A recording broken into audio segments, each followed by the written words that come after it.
Sarpavaram junction లో కొలువై ఉన్న శ్రీ వెంకటేశ్వర స్వామివారి ఆలయంలో Andhra Pradesh civil supplies corporation director కడలి ఈశ్వరి ఆధ్వర్యంలో జనసేన వీర మహిళలచే ఆలయంలో ప్రత్యేక పూజలు నిర్వహించారు. కడలి ఈశ్వరి మాట్లాడుతూ శ్రీవారి లడ్డు ప్రసాదం పూర్తిగా కల్తీ అవినీతి చేసిందని, అలాగే 60 లక్షల కిలోల నెయ్యి 233 కోట్ల వైసీపీ ప్రభుత్వం దోచిందని సిట్ నివేదికలో తేల్చిందని, అయినా వారు చేసిన తప్పును సమర్థించుకుని కూటమి ప్రభుత్వంపై అనుచిత వ్యాఖ్యలు చేయడం దారుణమన్నారు.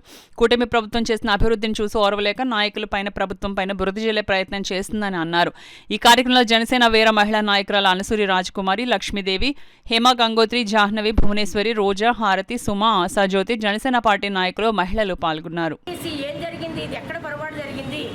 ఒక నెయ్యి చుక్క లేదంటే ఆవులు లేకుండా పాము లేకుండా నెయ్యి ఎలా వచ్చింది, అసలు దేంతో జరుగుతుంది అన్నది ఆయనకి మనసుకే తెలుసు. కాబట్టి ఆయన మరలా ఇదంతా కూడా ఇంకొకసారి నిర్ధారణ చేసుకుని మీ నాయకులందరినీ కూర్చోబెట్టి మందే తప్పు జరిగింది, మీరెవరు కూడా దాడులు దిక్కండి అని చెప్పేసి మన జగన్ గారు చెప్తే వాళ్ళందరూ కూడా, ఎందుకంటే ఆబోతుల్లా పడిపోతున్నారు.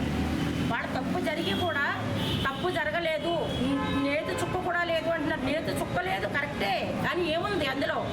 పామాయిల్ ఉందా, ఏముంది, డాల్డా ఉందా, లేకపోతే ఇంకోటి ఉందా, అది కూడా చెప్పాలి కదా. దాని గురించి మేమందరం కూడా ఈరోజు ఒక ప్రెస్ మీట్ పెట్టడం జరిగింది. అందులో మా రూరల్ ఎమ్మెల్యే గారు పంతం నానాజీ గారు, తర్వాత మా జిల్లా అధ్యక్షులు ఉత్తమల బాబు గారు, వాళ్ళందరూ సహకారంతో మేము ఈరోజు ప్రెస్ మీట్ పెట్టడం జరిగింది. ఇక్కడ ఎవరు దోషులు అన్న దాని గురించి నిర్ధారణ అయిన తర్వాత మీరు అప్పుడు బయటకు వచ్చి మాట్లాడండి. అప్పటి వరకు కూడా మీరు ఎవరిని, మా అధినాయకుడు పవన్ కళ్యాణ్ గారిని మట్టుకు మీరు ఏదన్నా అంటే అది మేము శిక్షించాం ఆ భగవంతుడి. ఎందుకంటే అతను ఒక భక్తుడు, ఒక సనాతన ధర్మం తెలిసిన వ్యక్తిగా ఆయన బయటకు వచ్చారు. ఆయన్ని మేమందరము కూడా ఆయన బాటలోనే నడుస్తాం. ఎవరిని నిందించము, రోడ్లు ఎక్కము, ఎక్కడ గొడవ చేయము. ఎందుకంటే ఆయన చేయనివ్వరు మమ్మల్ని ఎవరిని కూడా, ఎవరిని నోరెత్తి ఒక మాట అననివ్వరు. ఆయన బాటలో నడుస్తూ ఈ ప్రభుత్వం ఎలా జరుగుతుంది, ఆయనకి ఇచ్చిన శాఖలు ఎలా మేము తీసుకెళ్తున్నాం అన్న విధంగానే ఆయన ఆలోచిస్తూ ముందుకు వెళ్తున్నారు. అటువంటి ప్రభుత్వంలో మేము పనిచేస్తున్నందుకు మేము చాలా అదృష్టంగా భావిస్తూ, మాకు ఇంకొకసారి ఇది నిర్ధారణ అయిన తర్వాత మీరందరూ వచ్చి అప్పుడు బయటకు వచ్చి పేలండి. అప్పుడు వెంకటేశ్వర స్వామి గుడికి దగ్గరలోకి వచ్చి మేమందరం కూడా ఈ యొక్క నాయకులు చేస్తున్న దౌర్జన్యాలకి మేమందరం కూడా వెంకన్న బాబు దగ్గర క్షమాపణ కోరుకుని ఆయన దగ్గర చెంపలు కొట్టుకుని ఈ యొక్క ప్రెస్ మీట్ పెట్టడం జరిగింది.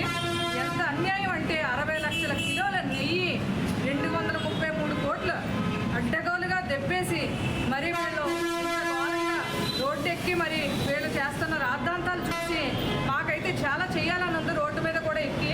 కానీ మా నాయకులు మాకు అది నేర్పించలేదు. సభ్య సమాధానానికి ఏదైనా మీరు చేస్తే లోపల ఉండి చేయండి, బయట ఎద్దు ఏ అల్లర్లో చేయొద్దు అని చెప్పి మాకు నేర్పించిన సంస్కారం అది.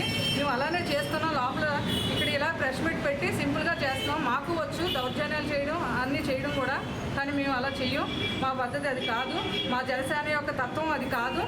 అది మీకు అందరికీ కూడా తెలియజేస్తున్నాం. దయచేసి ఈ యొక్క అరాచకాలు మానేసి మీరు చేసిన తప్పు తెలుసుకుని దాన్ని ఏ రకంగా మీరు క్షమాపణ తెచ్చుకోవాలో దేవుడి దగ్గరికి వెళ్ళి ఆ క్షమాపణ తెచ్చుకోండి. మీ దివ్య ప్రసాదమైన లడ్డూ కల్తీ విషయంలో వైఎస్ జగన్మోహన్ రెడ్డి చేసిన అరాచకాన్ని మేము ఖండిస్తూ ఈ రోజునాడు ప్రెస్ మీట్ పెట్టడం జరిగింది.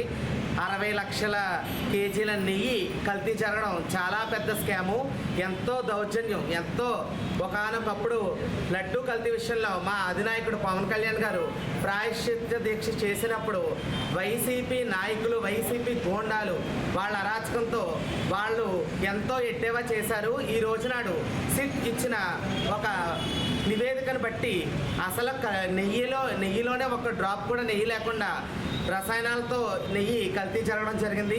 ఈ విషయాన్ని ఇప్పటికైనా వైఎస్ జగన్మోహన్ రెడ్డి, వైఎస్ నాయకులు, వైఎస్ కార్యకర్తలు అందరూ కూడా, వారి గవర్నమెంట్ అంతా కూడా ఇప్పటికైనా నిజాన్ని ఒప్పుకొని తప్పు తెలుసుకొని ఆ కలియుగ దైవం వెంకటేశ్వర స్వామిని క్షమాపణ అడగాలి. ఎందుకంటే వాళ్ళందరూ కూడా 150కి 150 క్లీన్ స్వీప్ చేస్తామన్నారు. ఆ భగవంతుడు చూడకుండా ఊరుకున్నాడా? 11 సీట్లకు పడిపోయారు. ఈ రోజున మనం అందరూ కూడా చూస్తున్నాం. నెక్స్ట్ టైం ఈ తప్పును కానీ వాళ్ళు తెలుసుకుని ఆ వెంకటేశ్వర స్వామి అలిపిరి మెట్ల దగ్గర క్షమాపణ కోరకపోతే ఆ 11 సీట్లు కూడా కోల్పోయి మొత్తం క్లీన్ స్వీప్ అయిపోయి జీరోకి వచ్చే అవకాశం ఉంది. ఇప్పటికైనా వైసీపీ నాయకులు తెలుసుకుని తప్పు తెలుసుకుని ఆ వెంకటేశ్వర స్వామిని క్షమాపణ కోరాలని కోరుకుంటూ మహిళలందరూ